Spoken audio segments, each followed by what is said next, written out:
cold hotel bed, my mind replaying the last words you said. Yeah, all I can hear is the last thing you said, and it cut like a razor right to the bone.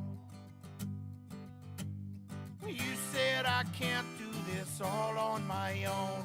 You're right, there's no way I can do this alone. Maybe I'm crazy, maybe you are too, but I'd walk the desert, swim the 7 oceans if it let me to you. Don't worry about tomorrow, I know we'll make it through. 'Cause I'd walk the desert, swim the 7 oceans if it let me to you. And I know it ain't easy to just play along. Please find it inside of your heart to hold on. Find it inside of your heart to stay strong. Maybe I'm crazy, maybe you are too, but I'd walk the desert, swim the 7 oceans if it let me to you. Don't worry about tomorrow, I know we'll make it through. 'Cause I'd walk the desert, swim the 7 oceans if it let me to you.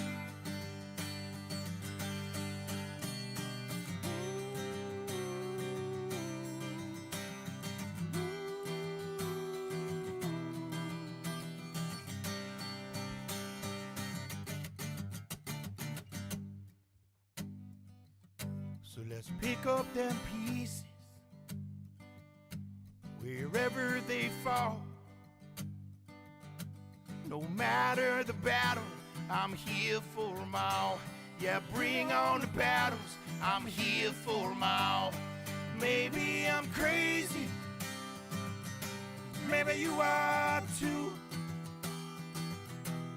but I'd walk the desert, swim the 7 oceans if it let me to you. Don't worry about tomorrow, I know we'll make it through. 'Cause I'd walk the desert, swim the 7 oceans if it let me to you. Girl, I'd walk the desert, swim the 7 oceans if it let me to you. I swear I'd walk the desert, swim the 7 oceans if it let me to you. Oh, oh, oh, oh, oh, oh, oh, oh, oh, oh, oh, rum.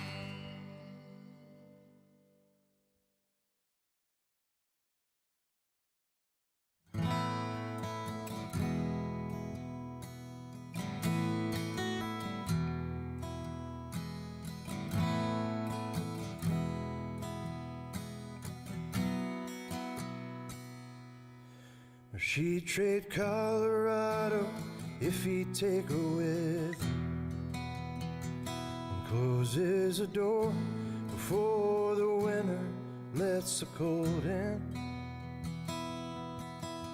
and wonders if her love is strong enough to make him stay. She's answered by the taillights shining through the window pane. He said, I wanna see you again, but I'm stuck in colder weather. Maybe tomorrow will be better. Can I call you then? She said, you're a rambling man, and you ain't ever gonna change. You've got a gypsy soul to blame, and you were born for leaving. At a truck stop diner just outside of Lincoln, the night is black as the coffee he was drinking, and in the wet lustrous eyes, he sees the same old light is shining. He thinks of Colorado and that girl he left behind him. He said, I want to see you again, but I'm stuck in colder weather. Maybe tomorrow will be better. Can I call you then? She said, you're a rambling man. You ain't ever gonna change. You got a gypsy soul to blame, and you were born for leaving. Born for leaving.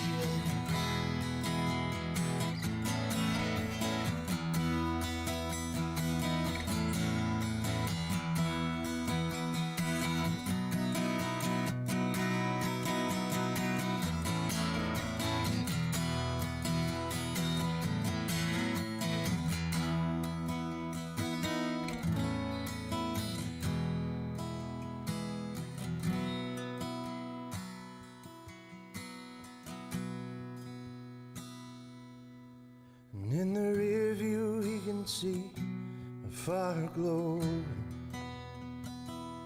His hesitation comes and goes without her knowing. And in the distance through the windshield he can see that snow is falling. And he wonders if his calling is worth one more goodbye.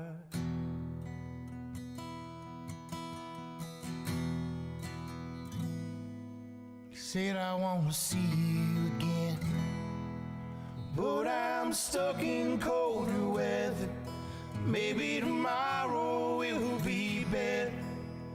Can I call you then? She said, you're a rambling man. You ain't ever gonna change. You got a gypsy soul to blame, and you were born for leaving. Born for leaving.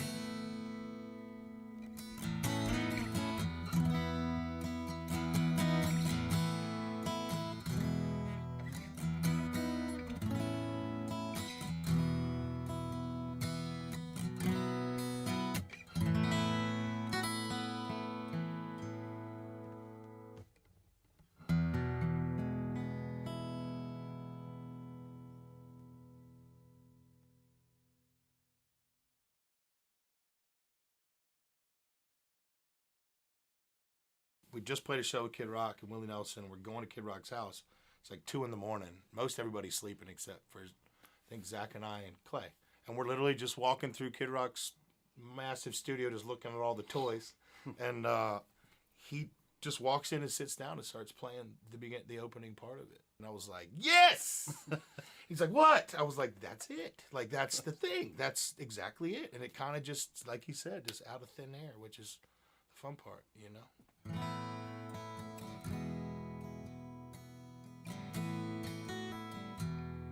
The inspiration happened probably about 3 weeks prior. I was in Green Bay, Wisconsin, and I had been seeing a girl off and on. It's always about a girl. I've been seeing a girl off and on, and just due to geography and circumstance and timing, we just could never seem to get on the same page kind of thing. And she was in Georgia when I met her, but she was living in Kansas City at the time. And we've been trying to connect and see each other, but I was on tour, so it was just, you know, how that kind of stuff happens. And we were in Green Bay, Wisconsin, supposed to go through Kansas City on the way to somewhere on the East Coast for a radio show in Kansas City. Started pouring down snow, so they canceled the radio show. So I was outside the buses. The band was inside playing in some square in Green Bay, and pouring down snow, so I had to call her and tell her I couldn't make it. And she was not happy. And kind of let me have it there. And as I was walking on the bus when I hung up the phone, the melody and most of the words came to me as far as the chorus goes. Zach and I had written the first, the "She trade Colorado if you take her with." Yeah, I think that was Closes there. the door before the, and that's it. And then the winner lets the, that was the end. That was all there was verse-wise. Yep. Yeah. Yep. So that's kind of what we started with. Levi came to my house, and it was just us two to begin with. And we wrote the song. Yeah, basically start to finish, all the verses. We wrote the song. Yeah. We actually, I remember at one point we were getting out a map. And it wasn't on the phone either. No. I remember we actually, this was so long ago, and we're so old, that we actually ended up pulling out an atlas and looking at the map of the United States. We didn't pull it up on Google Maps or anything like that. It was a map. Really it was funny. an actual map. I don't know where we got a map. We need to find that map somewhere. But yeah, so I had it in my head. I was just, and I could not be convinced otherwise. But I was like, this guy's in Montana at this truck stop diner. Like, he's in Montana now. That's just where he is. That's how it has to be. Mm-hmm. And so we were like, we need a two-syllable town in Montana that might have a truck stop diner in it. And so that's where we found Lincoln. It's actually in Lincoln, Montana. Not Lincoln, Nebraska. Not Lincoln, Nebraska. But I found that town along the interstate, and I was like, there's got to be. I mean, there's an exit right there. I can see it. There's going to be at least a gas station where somebody could get some coffee. You know what I mean? It was. And then Lincoln rhymed with drinking. And Lincoln rhymed with drinking. So there you go. You know, we're just that's all we do. We just kind of make stories rhyme for a living, I guess. But we finished the song, and then all of a sudden there's a knock on the door, and it's Coy Bowles. So we played him the song, and he immediately it brought to his mind this bridge that he had written with Zach, which I guess was a chorus. Maybe it was going to be a chorus for another song kind of thing. Yeah, and it fit. I mean, it was just meant to be. It fit so perfectly. Totally meant to be. Yeah. That we threw it on there and took a verse out for radio's sake, and thank God we did. And I think it's a really cool thing about it, like having different writers come in at different stages of the song. From when I started it to Levi coming in, to Coy coming in, to Zach, the alternate chorus at the way end in the radio version is something that Zach came up with mostly, kind of thing. That's what I think the coolest thing about art in any form is as a consumer, you take what you need from it, and as the one creating it, you take what you need from it. I think if you ask Levi his opinion of what that song's about, it's going to be different than mine, a little different, and Zach's is going to be a little different. And, you know, for me, the song was about impossible love, like best intentions, but sometimes it's just not supposed to work out for whatever reason. It's not supposed to work out, and that's what I gather from it, and I'm sure his is a little different than mine, you know. But I think we all bring our own biases and our own opinions, and honestly, we bring whatever we're struggling with at the time into any session, and so I think that's why you can come up with brilliant songs. Is it takes everybody's input from all sides to get there. For me, the song has always been about whether or not it's worth this traveling lifestyle. Does the good outweigh the bad? Is leaving again worth it? Is it worth one more goodbye? Right? That's which is the verse that ended up getting cut. But to me, that's what it was always about. Said I want to see you again, but I'm stuck in colder weather. I was most surprised by the meth one. The meth was that one caught me off guard. I didn't see that one coming at all. But I'm still trying to figure out how somebody threw something great. I'm still trying to figure out how it applies. But I'd heard the same thing, that apparently one of the band members' brothers was hooked on meth, and that's what the song was really about.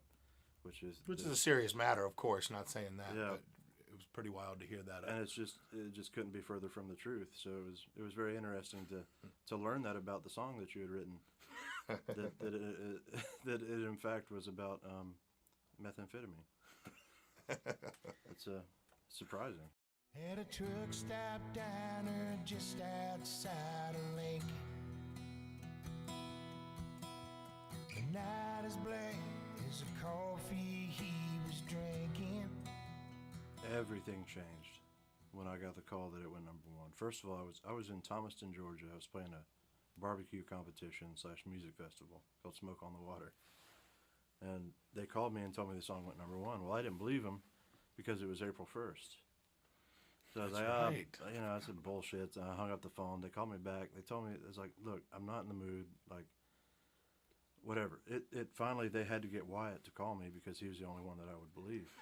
And so Wyatt called me. He's like, listen, it really did happen. The song's going #1. Congratulations. And I was on the edge of this pond. I hung up the phone, and that's all I ever wanted. I just wanted a #1 song. That was it. That was the ultimate goal, right? And so it was very confusing. So it was like, this was my first attempt at a #1 song, and it happened. Now what? It puts you in a position to where you really have to start thinking, what am I living for? If this is it, then I'm done, right? But I can't be done because I'm still here, right? So there's got to be something else that I'm supposed to be working towards. And so I fought it tooth and nail. I got depressed about it. I started drinking way too much. I started just went off the rails entirely, trying to come to terms with, all right, well, who am I now? What's the meaning in it all? What's the purpose in it all at this point? And I think that the one thing that I've come to over the years, and the one thing I can say is it goes right back to that first time that I heard the chorus when Wyatt sang it to me. It's that's it. It's the song, man. It's the song. That's the realization that I came to, is that all that stuff doesn't matter. The nomination, going #1, money, touring, playing in front of 80,000 people, whatever, like, it does not matter. And you cannot have a bit of it without the song. Said I wanna see you again, but I'm stuck in colder weather. Maybe tomorrow will be better. Can I call you then? She said, you're a rambling man. You ain't ever gonna change. You got a gypsy soul to blame, and you were born for leaving. Born for leaving.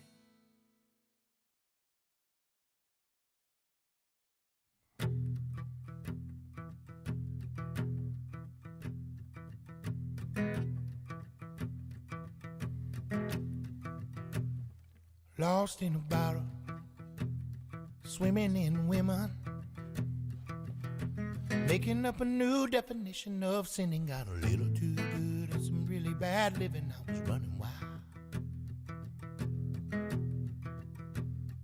pushed it to the limit. Any way you spin it, if there was whiskey in a well, hell, I'd probably jump in it. It's a beautiful thing when you come out grinning on the other side. Must have been an angel watching over me, pulling me out of the dark, bringing me redemption, setting me free. Seeing that my soul would never be sold, seeing that my heart could never get broken. Must have been an angel watching, must have been an angel. Caught in a daze, chasing medication. It's tricky enough when you're smoking and drinking, tricky when your mind's on a different station all the time. I used to call it a phase, But it ain't slowing down. I never had a doubt I'd ever make it out. I'm lucky to be alive. There must have been an angel watching over me, pulling me out of the dark, bringing me redemption, setting me free. Seeing that my soul would never be sold, seeing that my heart could never get broken. Must have been an angel watching, must have been an angel. Whenever I'm falling, falling, falling, falling, falling, falling, I fall hard. And something keeps me from falling, falling, falling, falling, falling, falling way too far. Must have been an angel watching over me, pulling me out of the dark, bringing me redemption, setting me free, seeing that my soul will never be sold, seeing that my heart could never get broken. Must have been an angel watching, must have been an angel, must have been an angel watching over me, pulling me out of the dark, bringing me redemption, setting me free, seeing that my soul would never be sold, seeing that my heart can never get broken. Must have been an angel watching, must have been an angel, seeing that my heart can never get broken. Must have been an angel. Well, maybe I should stop and thank the Lord for sending me an angel.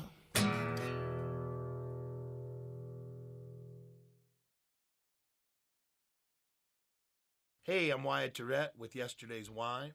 I wrote the song Must Have Been an Angel with Jason Mraz. Must have been an angel watching over me, pulling me out of the dark, bringing me redemption, setting me free, seeing that my soul would never be sold, seeing that my heart can never get broken. Must have been an angel watching, must have been an angel. I heard somebody say one time, they were referring to somebody else, and they were like, yeah, he was swimming in women. And I quickly wrote that down, so that belongs in a song somewhere. And so I'd written the first verse and melody, a different melody, very country melody, when I brought it to the band first, and we had written like a handful of lines, and it just didn't feel right to me, kind of thing. So I just stripped it all away and brought Jason exactly what I had to begin with, and was like, where would you go with this? And mine was like a quicker cadence, and it was like kind of really country. And again, I'm so lucky, man. Again, one of the most talented human beings I've ever been around. One of the most underrated singers I've ever been around, Jason Mraz. But again, could just play everything. I was lucky to be able to go out to his farm and out in California and spend a few days in the studio and wrote a bunch of songs, aiming for Zach and probably aiming for him too. That was the first one we wrote. And immediately he started playing that lick that you hear in the beginning, and immediately changed the entire feel of the song. And it was just like, oh, there you are. Lost in a bottle, swimming in women, making up a new definition of sinning. Got a little too good and some really bad living. I was running wild. That's what it's supposed to be, kind of thing. And we spent, that song took about 8 hours. We spent the whole night writing it. Because we knew we kind of had something, you know. And that one almost made the Jason's. When it didn't, we quickly snatched it up. But, you know, he was the guy who came up with the melody and Must Have Been an Angel part too, you know, and just kind of gave it a whole new life, made it feel more like a Paul Simon-ish kind of song going on. It had a lot of air in it and gave room for the drums to move, and exactly what the song should have sounded like. And it just a great dude and so fun to work with and inspiring. But again, it went back to the same thing, like just patience, man. Could sit there for hours. I mean, we sat there for 14 hours the first night. The sun was coming up, and we were still working on one song and just building the track for it and making sure it was exactly right. And that's how he was with every song. And also, with that, you can just see the sheer love in it. You know what I mean? And after all these years of him doing it, it was still exactly that way, which was really cool to see. It just makes you, you know, guys that you admire going, okay, he's working that damn hard. I better make sure I'm working that hard to get it right too, you know, which was really cool. And just a sweetheart of a guy too, man. You know, I loved the way it was arranged, and it still is arranged the way Jason somewhat arranged it, with the starts and the stops and the way that, you know, the big harmony lifts and stuff like that. That's what makes it fun to me, man, is it showcases the one thing about Levi and I's voices go really well together, and it shows off his musical prowess as well as our voices, and it's one of those songs that makes us sound more like a duo than anything else because of the way we change out lyrics and we'll change out verse, you know, melody and chorus harmony and stuff like that. So to me, just the dynamics of that song, and I think that what kind of grabs people's ear, and to me, the melody is important to get their attention and is the vehicle to the lyric, and I think that song does it really well. And him and I are just so familiar with each other's catalogs, kind of thing, that we knew Seven Oceans was going to be a Yesterday's Wine thing. But then we started digging through songs, And there was a couple that Must Have Been an Angel was at the top of the list, but we were waiting on to see if Jason was going to do it. So I finally reached out and asked Jason, and he wasn't. So that's kind of how that one came in. And that's kind of what we've done with our catalog, is looking through each other's catalogs first, going, because we both, that's one of the reasons we did it, was we both have hundreds of songs that may never see the light of day. So why not give them the light of day with Yesterday's Wine? So that's kind of how a few of them got picked, was just through looking through, going, what feels like Yesterday's Wine. Since we've had time to write towards Yesterday's Wine with a handful of songs, Box of Darkness, I Wait. But the other ones were kind of pulling, going, if we were going to sound like something, this would be the kind of thing. And then making sure Levi resonated with the lyric of this song is weird, because he was going to be singing. Our idea was to be a duo, so he'd be singing these songs too. So they got to be his truth somewhat as well. And then, like he always does, what he brought to the table, on the album with the mandolin and the fiddle and stuff was just awesome. The first verse was kind of like, doing things that you probably shouldn't be doing to yourself, beating yourself up, staying up too late, that kind of stuff. And by the end of that verse, he's kind of saying, it's a pretty thing when you find a way out of it. And in the silly way, it's kind of, those mornings you wake up and you're looking for your wallet and all kinds of stuff, going, hell the hell am I? Thank God I'm still here, kind of thing, that silly stuff when you were young, doing dumb things. And then also, that angel can be a person, somebody pulling you out of that junk, you know what I mean? Or just kind of the realization that when you finally have those thoughts of like, maybe I shouldn't be this crazy and wild and all that stuff. So to me, it's referring to either the literal sense of God and an angel watching over you, or, you finding somebody worth being a better person for. Me out of the dark, bringing me redemption, setting me free, seeing that my soul would never be sold, seeing that my heart can never get broken. Must have been an angel watching, must have been an angel, seeing that my heart can never get broken. Must have been an angel. Maybe I should stop and thank the Lord for sending me an angel.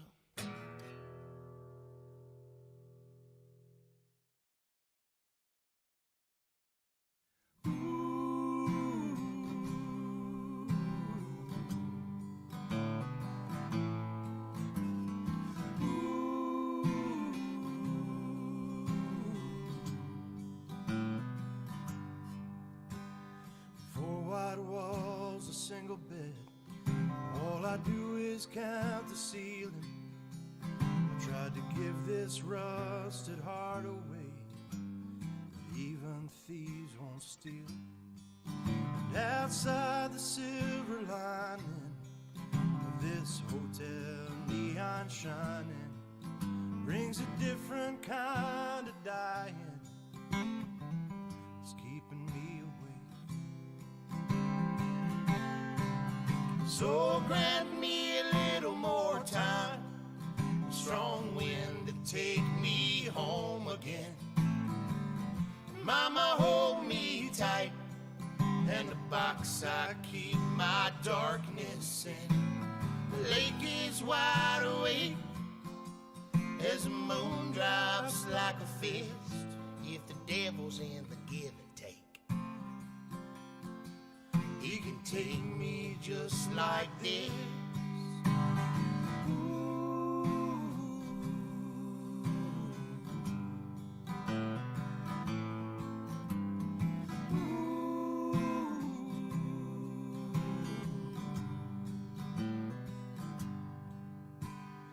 I have dug a shallow grave.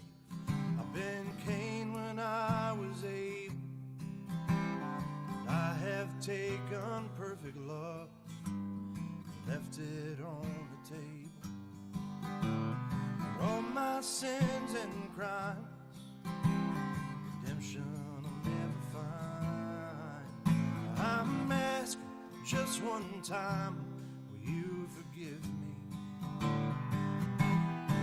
And please grant me a little more time, a strong wind to take me home again. Mama, hold me tight, and the box I keep my darkness in.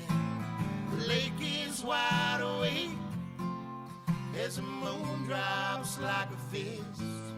the devil's in the give and take. He can take me just like this.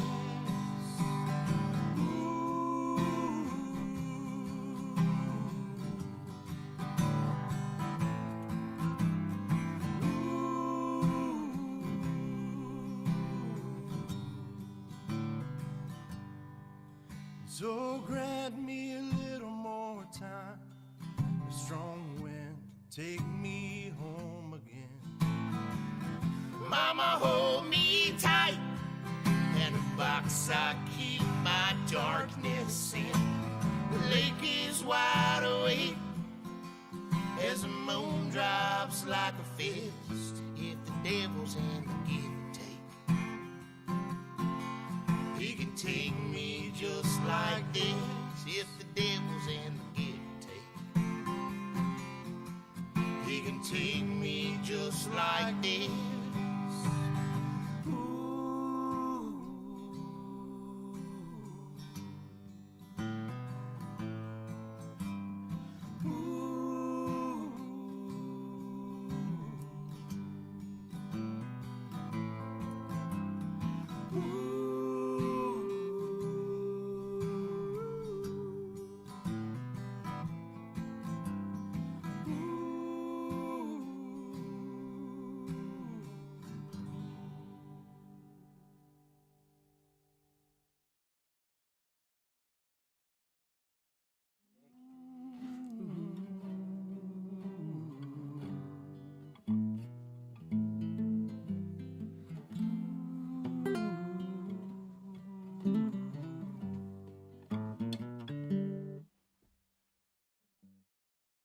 I have no idea what the song's about. I really don't. I just love it. To me, the box I keep my darkness in. It's all about. it's just this rambling of a person so deep in depression and darkness that it doesn't need to make sense. The only thing that needs to make sense is the emotion conveyed, and I feel like we did that. Sure. But the box I keep my darkness in, that's it. It's my mind, Right. And I feel the exact same way he does for the most part. I do feel, the one thing I feel is it feels like someone who has figured out, starting to figure out where he or she did wrong, whether it be on the inside or to somebody else. And to me, that song's more about forgiving yourself than anything else. Not really somebody on the outside. It's more realizing the situation you're in and maybe how fragile your situation may be, and making a last minute second of reaching out and going, I don't know what I need help from, but I need help, kind of thing. You know what I mean? So that's kind of what it means to me. But I met Christian through the Songwriters in Paradise series. As did I. And we happened to be down in Cabo, and Christian was interested in writing, and so we scrambled to try to make that time available so that we could do that. And we ended up meeting in his hotel room, and he had this poem that he had written years ago. I think it was many years ago, and it was essentially like Wyatt was saying before. It was essentially the chorus, and we said, well, let's write that. Actually, he was reading the poem, and I started coming up with You did the. oh yeah, the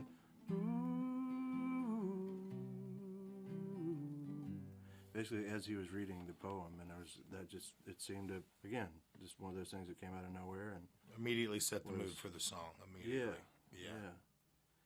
And then we just started writing it. We delved in, and it was actually one of two songs we wrote with him that day. Yeah, it was wild. Like, we went in and we had another song on the album, I Wait. That was the first one we walked in, and we had the chorus. No, verse melody. You had and a verses. You had a verse and a chorus. Verse and chorus, Yeah, okay. Yeah. And we introduced it to him, and he's just a prolific writer. And Unbelievable. Yeah, the guy's amazing. But we wrote that song really fast. He got our point of where we were trying to go with it, and we wrote it really fast. He's like, well, you want to write another? Here's this poem. We read it, and we immediately grabbed a hold of it as well. Yeah. And he has a new band called Dark Water. And so that song, the I Wait song, we were aiming for Yesterday's Wine. And then we were writing the other one. At first, it felt like we were aiming for Dark Water, but about 3 hours after I went back and listened to it, I'm like, Levi, that's a Yesterday's Wine song. Like, we need to ask. He's like, all right, ask. So I called Christian the next day. I was like, man, I know you're going to use that for Dark Water, but man, it really sounds like Yesterday's Wine. So if you'll let us, we'd love to cut it. And not only did he let us cut it, he produced it and all that stuff. Yeah. So, so we compensated him. Yeah. we stole the song, but we gave him a little bit of something back for it. I loved the way we sounded together on it. That was the first thing, the way our voices meld on it. On the iPhone recording. On the iPhone recording, it just felt like us. And I really think the lyric too, because of both of us being at the places we were in our life and things changing and looking at ourselves a little more introspectively on a personal level, at least I think that's what drew me to it and drew both of us to it, because we had the common view of what the song was about, and then just the way sonically, the way it sounded, it was like, that just sounds like we were still trying to figure out what Yesterday's Wine sounded like. I knew what I thought I sounded like and what he sounded like, but what we sounded like together and the kind of song we chose to record, we were still figuring that out. But it was something immediately going, I don't know what it is yet, but that's part of it. That's part of what we are and who we are, lyrically and sonically. Was kind of where my head was. But the drums coming in. Walking in around the third chorus. Yeah. Right? Yeah. That's my favorite part, man. I'd wanted that from the time that the song was written. I'd wanted that drum to come in at that section, and I wanted a specific drum sound. And I told Tom Tapley, I was like, can you make it sound like this? Tom goes out there and moves, a microphone 3/4 of an inch here, half an inch there, and then it's that perfect sound. He's got it. And just that dry Americana drum sound coming in at just the right moment. The patience in it. It just takes you on that journey. It's like the whole song leading up until that point is getting you ready to go somewhere, and then we take you there. And so that's what I just love that moment on the album in general, and especially on that song. Yeah. And same thing he said. That song is just very vulnerable. And I feel like it's somebody's laying bare their chest right there, you know what I mean? And one part I really love is the way Mama Hold Me Tight is sung at the end. Is like you feel the desperation and you feel how vulnerable that moment is and that person is in that moment, whether they're forgiving themselves or somebody else or all of it or whatever it may be. That song is kind of I feel like the whole album is that. It's very vulnerable, and it's, how we portray humanness, I guess. But that song is kind of the apex, kind of that most vulnerable moment for that to happen. We got to know each other for a reason, and in Christian's mind, it's like, all right, well, let's start making up for lost time. We got a lot of work to do. Basically, So he's, and still continues to call, and we still continue to collaborate, and probably end up playing some shows as Yesterday's Wine and Dark Water together. I think that it just makes sense. It's going to be a lot more coming from that relationship musically, for sure. And please grant me a little more time, a strong wind to take me home again. Mama, hold me tight, and the box I keep my darkness in. The lake is wide awake as the moon drops like a fist. If the devil's in the give and take, he can take me just like this.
Thank you.